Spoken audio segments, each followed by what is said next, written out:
And we're live, episode 6 of Athletic Insights, which is a resource for youth sports athletics, youth sports organizations, parents, and young athletes at home looking to get a glimpse in behind elite athletics, but also to bring on healthcare professionals and get their take on relevant topics. So today we're joined by owner of Pettem Sports Therapy and Wellness Center, Ashley Hill, and physiotherapist Steve Craig Pettem as well. How are you guys doing today? Good. Thanks for having us. Thank you. No, I appreciate it. It was hard to get Ashley in here on a Saturday, but I finally bugged her enough to come down from Kentville. So boss has to work. Yeah, I really appreciate it for sure. So Ashley, why don't you just tell us a little bit about what brought you into athletic therapy? What motivated you to to purchase a company at 25 years old, which is like super similar to what I've done, and like you've obviously been a really big role model for me. So just kind of touch base on that role in your life and how you got where you are now.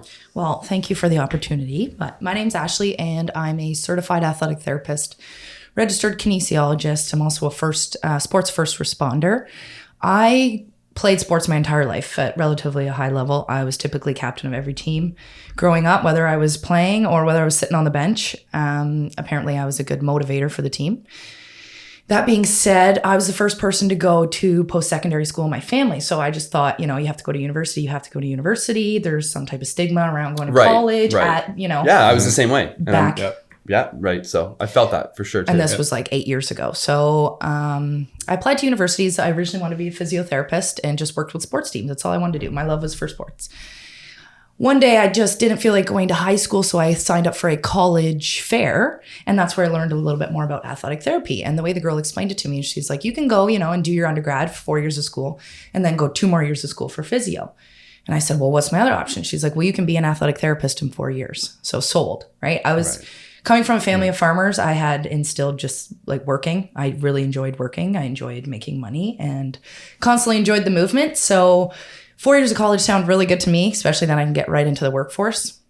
And then I went to my college journey. It was kind of a crazy experience. I failed my first year, so that made my 4 years go into 5 years. Right. But it actually was amazing. So I was able to play more sports. I was able to focus on my school better, and I was also able to keep a part-time job while I was in college. So the 5 years was actually a blessing, where it felt like a curse originally. Oh yeah, I can touch base on mine experience later too. Yeah. So I was able to grow from that.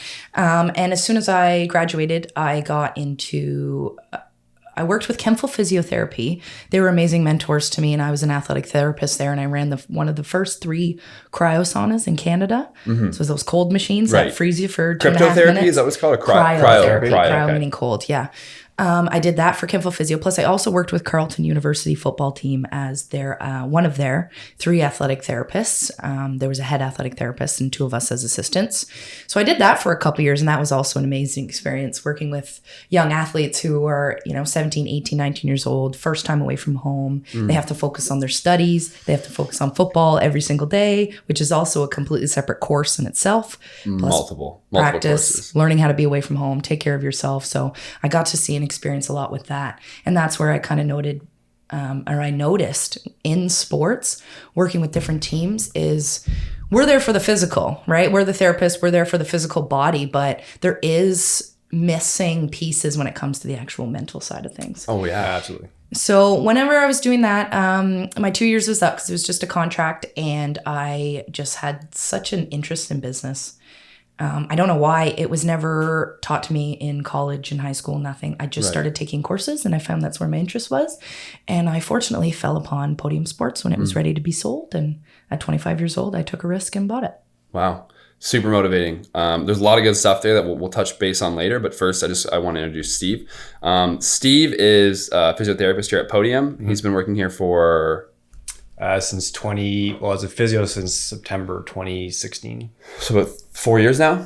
Yeah. And one thing about athletics and rehab and staying on top of your body and maintenance is you have to trust the people who are working on you. And holding myself to a high standard, I also hold the people treating me to a high standard. And 2 of the 4 people in Brockville that I actually trust to work on my body are in this room right now.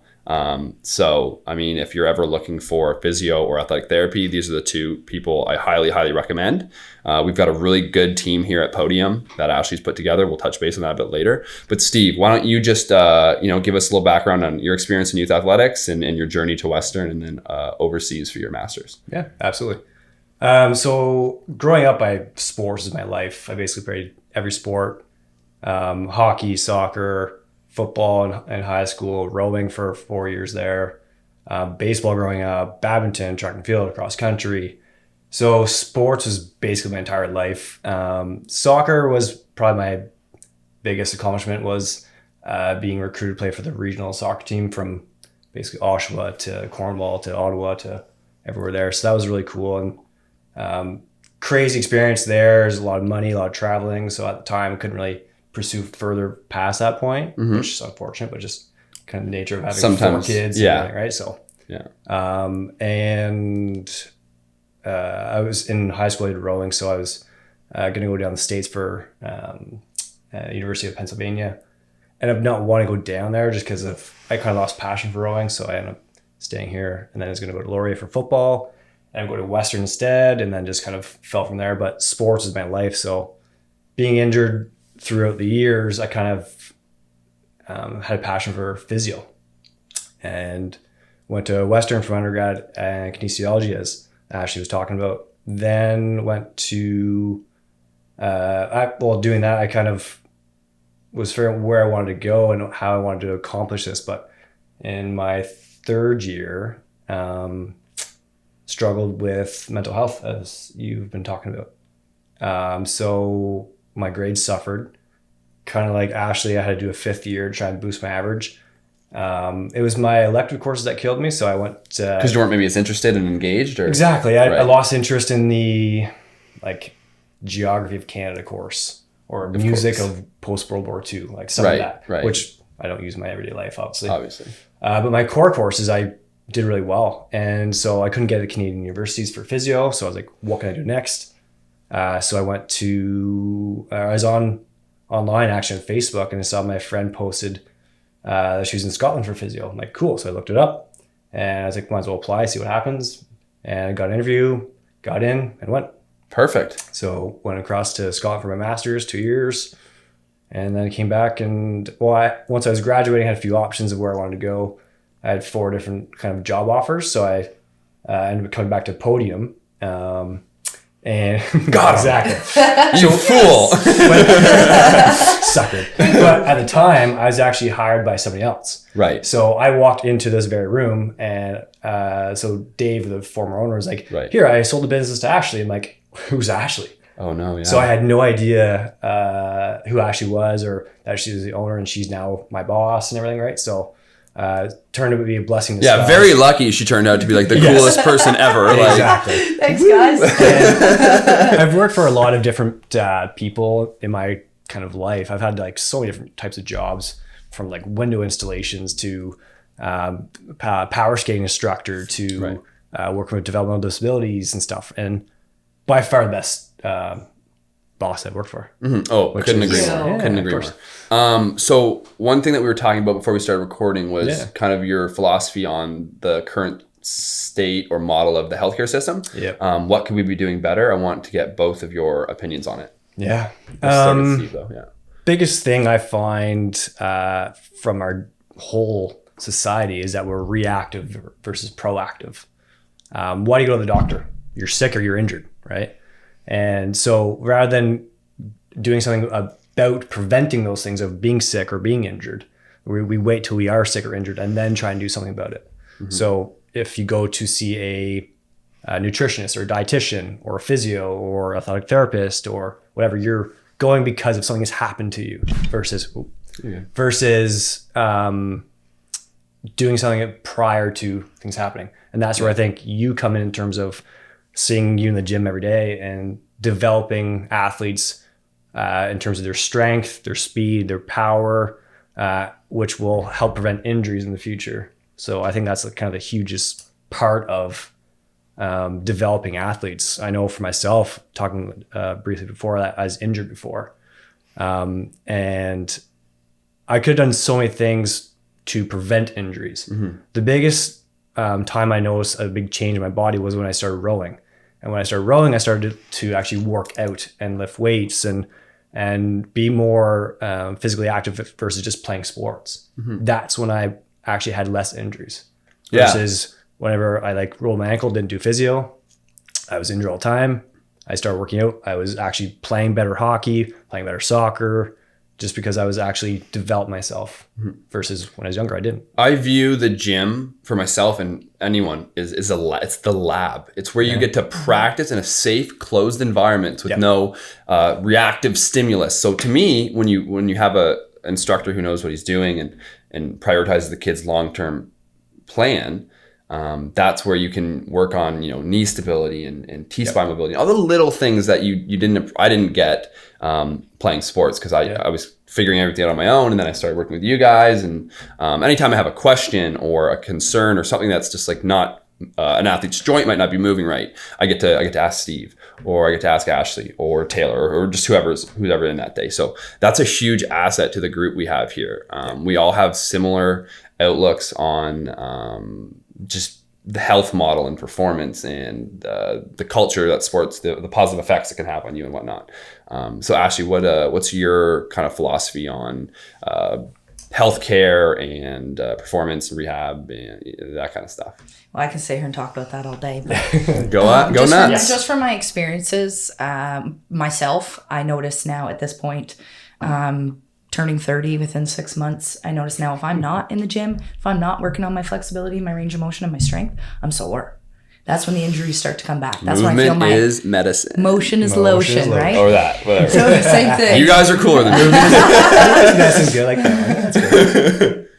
So I notice now, you feel the SI joint start going, your back pain kind of starts coming around your shoulder, you feel your tendons, like the tendonitis, right? Just posture, like you just corrected that. So I find it's very important to stay in the gym, whether it's, whether you're lifting weights, whether you're doing yoga, whether you're working on flexibility and range of motion. It's very important for preventing injuries, because like Steve said, we're a reactive society where, all of a sudden now we're injured. Now I got to start looking into my resources and how do I fix this? And then the mental starts, right? You're off work for how long? You're off sport for how long? And then it's harder and harder and harder to come back. Whereas some of us don't know as a society, we can prevent that.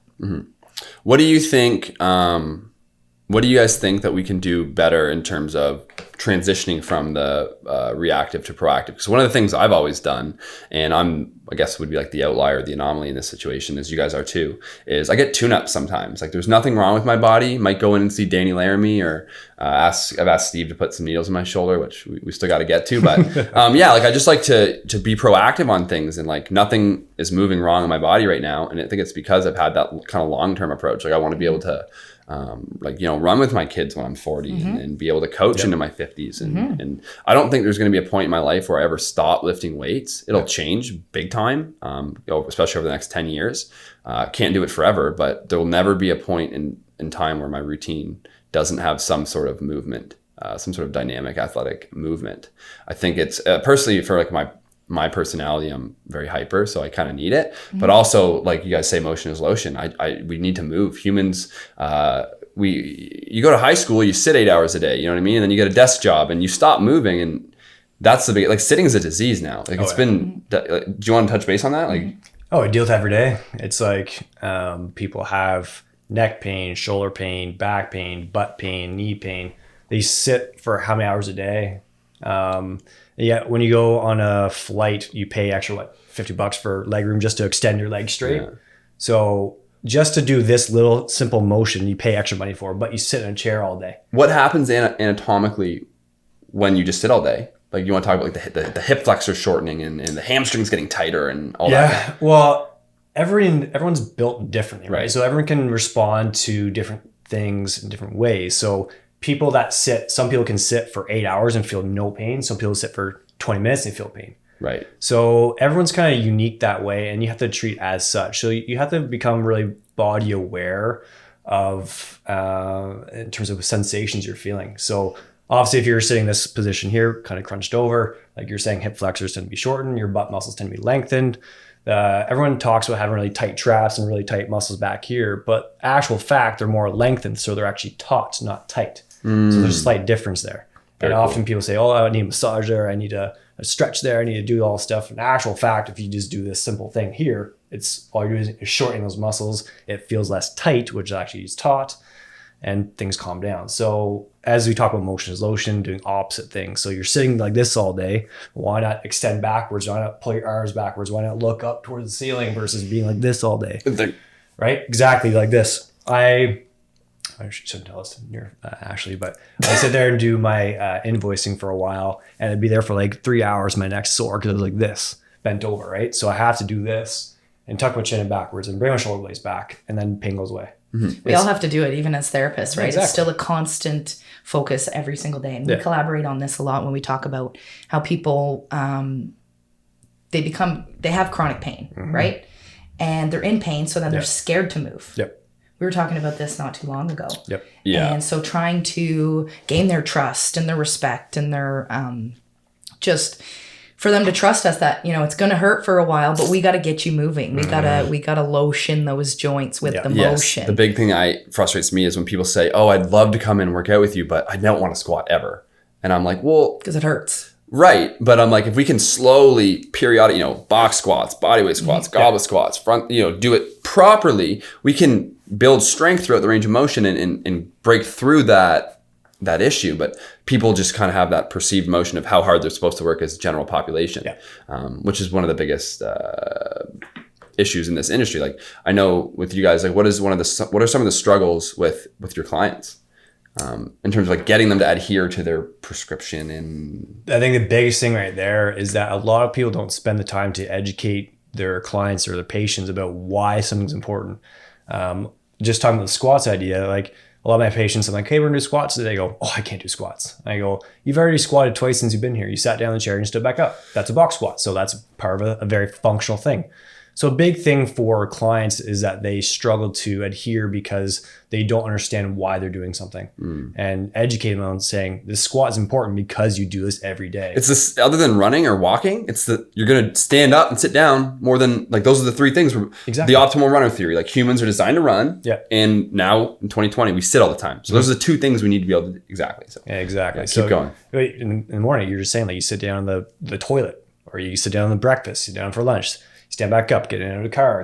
It's all stuff that we do every day, and they laugh. Same thing with a lunge. If you fall down the ground, how do you get back up? You're going to do a lunge to get back up. They say, I can't do a lunge. Well, you should be able to, because if you fall down, you have to get back up. What if you're in the middle of the parking lot, you fall down, you're going to crawl to the door and pull yourself up? No, you're going to do a lunge. Exactly. So I think the biggest thing for them is to try and explain the importance of why you're doing that sort of stuff, and explaining, you know, this will help you to do this. And I talk to people all the time, and they're like, why are you treating my ankle when it's my knee? Well, because it's all connected. The old song of the thigh bones connect to the knee bone idea, right? It's all connected, connect chain. So if you explain why you're doing it, then they adhere to it, and it's been much better in terms of adherence when you can do that. And do you have something to add? I get asked a lot, just as a therapist, I get asked, you know, why does this happen to me? More so like the chronic pain, the back pain, the shoulders, whatever, knees. Why is this happening to me? And I'm constantly in the middle of the education, which again is very important, like you said. And that's why you're a successful therapist, and you're a successful coach, and you're successful at film, is because we educate our clients on what to expect. But anyways, getting back to the question, why am I like this? Why am I feeling this pain? Think about it. We do, like you said, the same movements every day. To me, it always comes back to posture and positioning of your body. If you're sitting in a specific or standing in a specific way, that hurts. Move. Function reflects structure. Yeah. Straighten up. Yeah. Widen your base. And back to what Steve said earlier, it's like everyone's a little different. Limb proportion, long torso, short torso, body type, like somatotype. It's what makes our job interesting and why we love it, because we get to work with. It's like I say, the gym is the lab. So I get a new client or a new athlete, and I look at it from I'm not a scientist, but I look at it from a sports science perspective. You know, like, how am I going to get this VO2 max up? Because it's the number one indicator for health and longevity. Like, if your VO2 max is above 40, 50, you're probably going to be at lower risks of stroke, all-cause mortality, heart disease, all that stuff, right? If you are doing even 2 or 3 strength sessions a week, you're going to You're going to minimize the effects of like sarcopenia and dynapenia. And this is the quality of life that we're talking about, right? Yep. Once we transition into our 30s, which you two are now, it becomes about sustaining your quality of life long term, right? Yep. And that's, I think, what we're all passionate about at the end of the day. Well, we're constantly doing the same movements. We get in and out of bed the same day. We get in and out of the driver's side of the car the same way. You constantly carry more groceries on the right arm than the left, right? The left, you're trying to get in your door with your keys. We're always doing things that imbalance us. Yep. So I play hockey. I'm a right-handed shot. I'm constantly bent to the right. Internally rotate. How do I fix that? How do I prevent my back getting injured from doing that? Yep. I work on the left side. I go the opposite way, like you were saying. There's a simple analogy I always give. I'm king of analogies. The people say, like, why is my back sore? And I say, because you don't move in opposite directions. So the analogy I give to people is, it's really simple, and it sounds stupid, but it's very true. Your elbow has two functions. It extends and it flexes. So if you never fully extended your arm straight, or did once every like 2 weeks or once a month, you'd eventually lose the ability to kind of extend your arm straight because it just don't ever do it, right? So it sounds stupid. Why would you not do this? But it's the same thing for our spine. When do people extend all the way backwards, right? When do they rotate as far as they can to the left or to the right? They don't. They basically sit there flexed over and bend over Tyler's shoes. They bend over and do this, but they don't stand up backwards and bend backwards at all. They don't twist as far as they can to the right or to the left. Yeah. So eventually it gets sense to try and do that. Like same thing with my elbow. If I couldn't extend it, then there's nothing wrong with it. I just haven't done it, right? So as you do it more often, it becomes easier. Same thing for your spine, your knee, your back, your shoulder. Move through the full range of motion. Go through everything you can, and you will maintain that mobility and flexibility. Humans are not as symmetrical as we like to think. Yeah. It's such a chain, and even the most minuscule difference in your hip alignment is gonna, it's all connected. Just to backtrack a little bit there, we're talking about, we do the same things all the time. We get in the driver's side, we sleep the same, all those little things. I had a young athlete on this week, and he had said something like, "Oh, I can't throw with my left hand." Like that's, you know what I mean? And for the last 5 minutes of the session, I said, "Yes, you can." And I just kind of, we started with the right, and then we kind of reverse engineered it with the left. And, it looks a little silly, but he kind of like saw for that progression. He's like, "Oh, you can." Like it's all, and then I was like, "Okay, for the rest of the week, you're going to brush your teeth with your left hand. You're going to try and eat with your, like, there are little things we can do. So I just kind of want to get like some, we'll start with Ashley, but I just want kind of some advice for anyone in the community, but also specifically youth athletics who are trying to, maybe they have a big goal and they need to protect their body. They could be 13 years old and already starting to have some issues. So what are some things that we can do proactively, not reactively, to keep them healthy and in a position where they're able to do what they need to do to get to the next step? I think it pertains to a lot of just having that support for these young. When you're young, you're developing, you're learning, you're constantly getting stimulated from every corner of the earth coming at you, right? Do this, do that. Build a support team, whether it's your parents, your aunts, uncles, cousins, teammates, that coaches that can help, therapists that can help guide you to, they're like you said, like they're searching for, how do I get better? How do I prevent injuries? They don't know that yet. They didn't go to college. They didn't necessarily meet the person who's going to tell them to do that. So you've got to seek out those resources and build that support team. That's going to get you there. Kind of piggybacking off the other podcasts you have done, each individual explains that, right? You explain that. You're like, I had these teammates. They showed up and drugged me out of my house and made me go play football. It's just important to surround yourself with those like-minded people, and like yourself, get an athletic development coach who's going to guide you to get bigger, better, faster, stronger, properly. Help prevent injuries. Or you got your therapist team, right? We've got people in here all the time, including myself. I'm constantly active, so I do that maintenance stuff where I just want to go and I want to see the manual osteopath and I want to get my body realigned.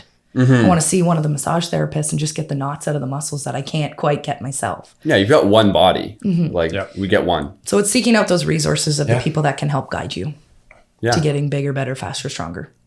Perfect. Steve, do you have anything to add? Kind of go off to one point in terms of you have one body. And I had one client who had a very unfortunate accident, and he talked about how he spent his entire life trying to invest in his body versus we spend years and years and years in trying to invest in financial to retire. Right. But we retire and then we pass away 1 year later because we didn't invest in our body. What is that? Work till 65, die at 67, work till 40, live to 80 kind of. Exactly.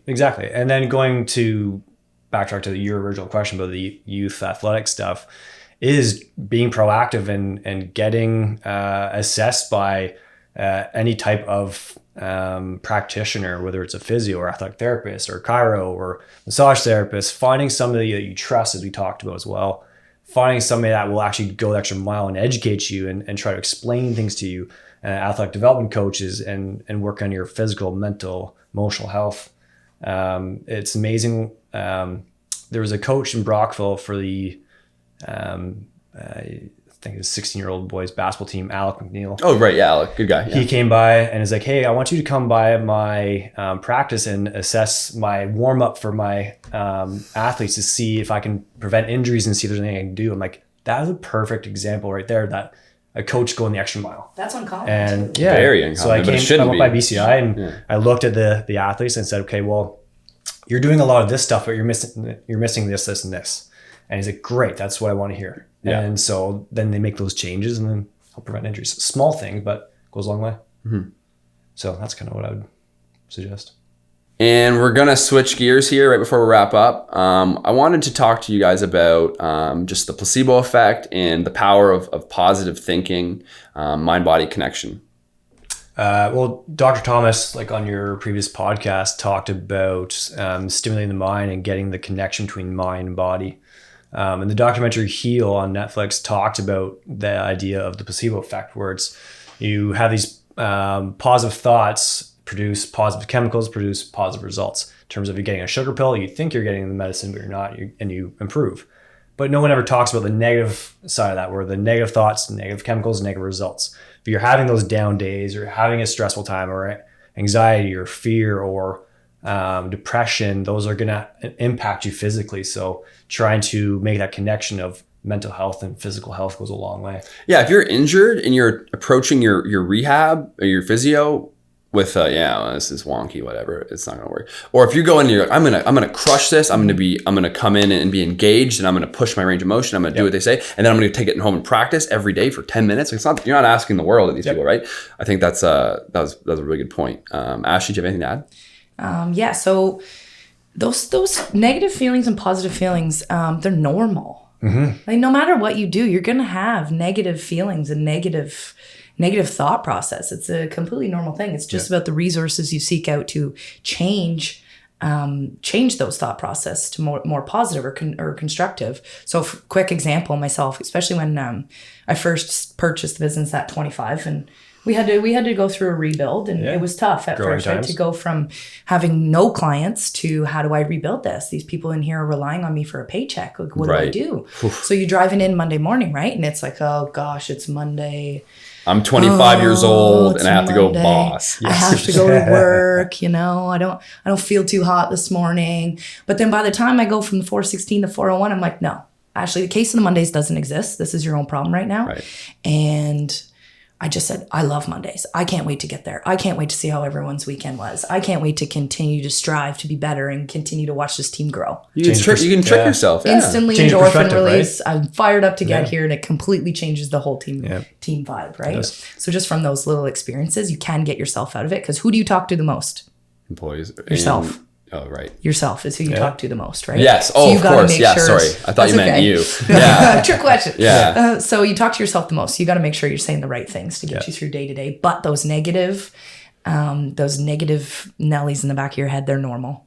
Right. You just got to learn to control them. Yeah. That's a great point. I really think, we all know that the placebo effect is so well documented. And there's one specific study that really, really grabbed me and pulled me in my fourth year seminar class.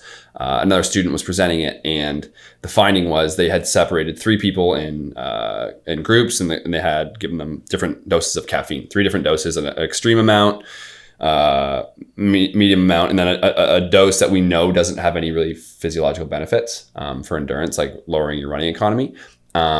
And they also, what was neat about that study is they asked the participants in the study, how much do you think you got today, based on their performance after the time to exhaustion tests on a stationary bike. And the people who thought they had gotten the most all performed 40% better. The people who thought they got the medium dose, 20% better. The small dose, like non-significant. And at the end of the study, they revealed that they were all sugar pills. So that one was like, yeah, there's no doubt in my mind the all placebo mental. effect. Exactly. It's all mental, mental. right? We create our own realities. Yep. So we're going to wrap it up. And I just want to get like a final piece of advice from the both of you for, youth sports athletics, anyone listening to the podcast. I'll make it very simple. Be proactive, not reactive. Simple. Work on stuff before it causes issues. Yeah. Simple. Just be responsible for yourself. Take Yep. care of your body. Exactly. And I'll piggyback on that. And if it does get away from you, build that support team around you that's going to help you get out of the rut or help you continue to move forward. I've done a few speeches and a couple other podcasts, and I always say, build a support team, people that are there for you and cheering you on. Perfect. Well, I really appreciate both of you coming in on a Saturday, Mrs. Ashley. And this was a great podcast. I appreciate your time, and I can't wait to roll it out. This was episode 6 of Athletic Insights. Thank you guys for your time. Thank you. We're out.